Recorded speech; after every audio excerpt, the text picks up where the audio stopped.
Por la señal de la Santa Cruz de nuestros enemigos, líbranos, Señor Dios nuestro. En el nombre del Padre, y del Hijo, y del Espíritu Santo. Amén. Señor mío y Dios mío, creo firmemente que estás aquí, que me ves, que me oyes. Te adoro con profunda reverencia. Te pido perdón de mis pecados y gracia para hacer con fruto este rato de oración. Madre mía Inmaculada, San José mi Padre y Señor, Ángel de mi guarda, intercedan por mí. Como es habitual, el Evangelio que se proclama en la misa viene precedido de una sentencia, de una frase, que nos da como la nota, el tono del Evangelio del día. En esta ocasión, las palabras del apóstol San Pablo sirven como de enfoque. Jesucristo, siendo rico, dice el apóstol, se hizo pobre para enriquecernos. Y enseguida viene el Evangelio, que se abre con las palabras de Jesús sobre la pobreza, que no puede entrar al reino de los cielos un rico, y lo enfatiza con esta comparación entre la aguja, el ojo de la aguja y el camello, y desde luego enseguida el estupor de los discípulos. No puede, es muy difícil, es prácticamente imposible para un rico entrar al reino de los cielos. Y es que el reino de los cielos es Cristo mismo, y hace falta aferrarse a Cristo, poner a Cristo en primer lugar. Nos lo ha dicho el mismo Jesús cuando, resumiendo la ley, habló del primer mandamiento: amarás a Dios sobre todas las cosas. Y de alguna forma Cristo hace entender que Dios y el reino de los cielos y Él mismo son la misma cosa. Basta pasar las páginas del Evangelio para encontrar en la práctica esta forma intensa, profunda, densa de adherirse a Dios a través de Cristo.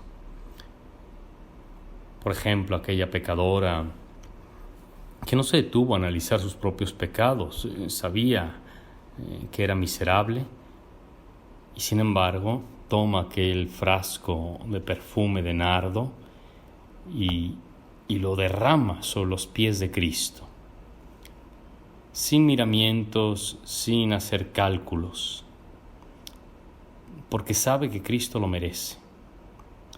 Está totalmente fascinada por Cristo y ha pasado así a la historia. Donde quiera que se predique el Evangelio se habla de esta mujer. Ella había entendido que Cristo lo era todo.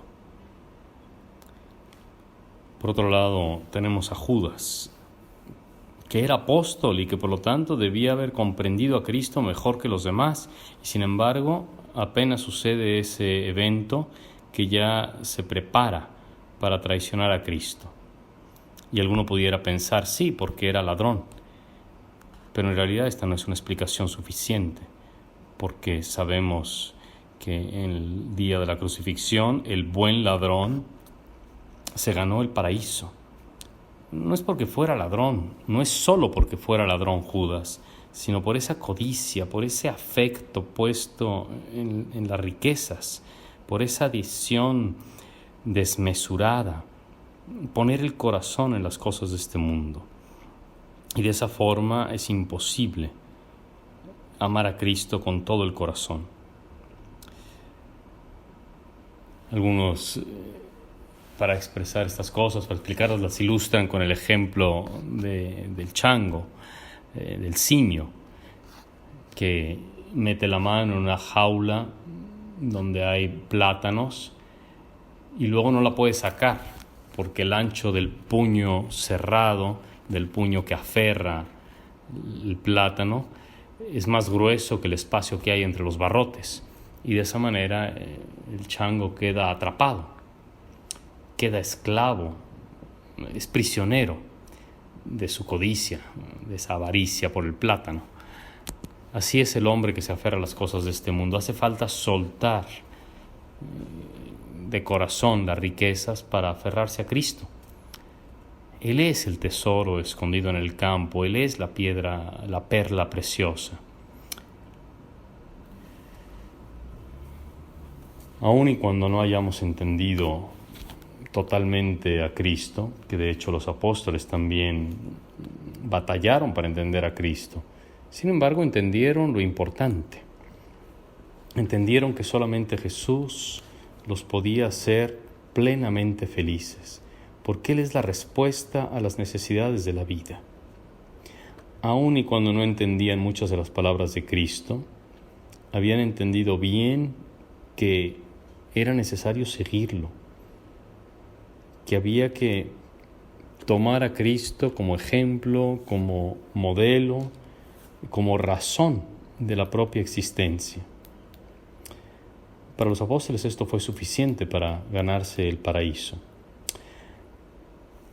Los apóstoles hicieron de Cristo su proyecto de vida. En cambio, Judas puso como proyecto de vida otra cosa, una idea política, un ideal de fama. No lo sabemos, pero seguramente no fue Cristo.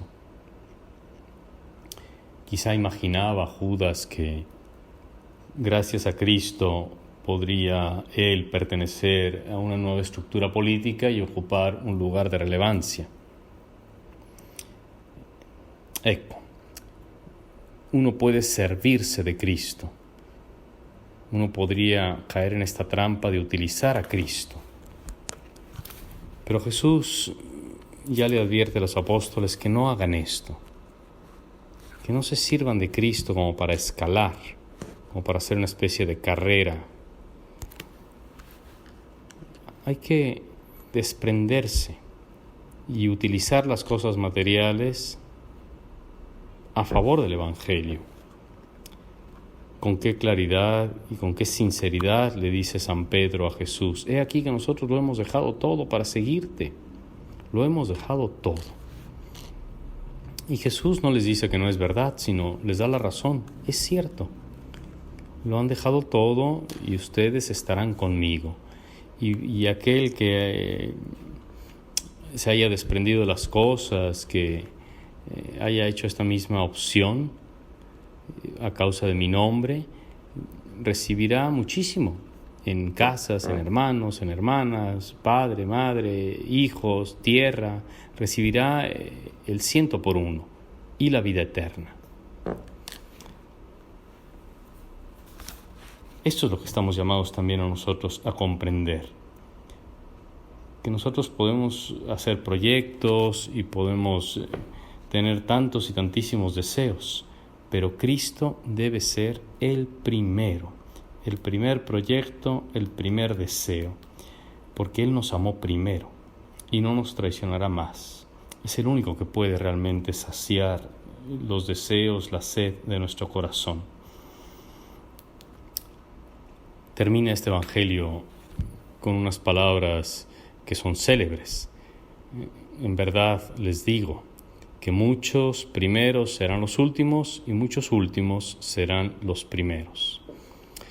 En una especie de glosa de estas palabras, el beato Juan de Palafox, en una de sus sentencias, dejó escrito: más vale ser el último de la lista de los buenos que no el primero de la lista de los malos.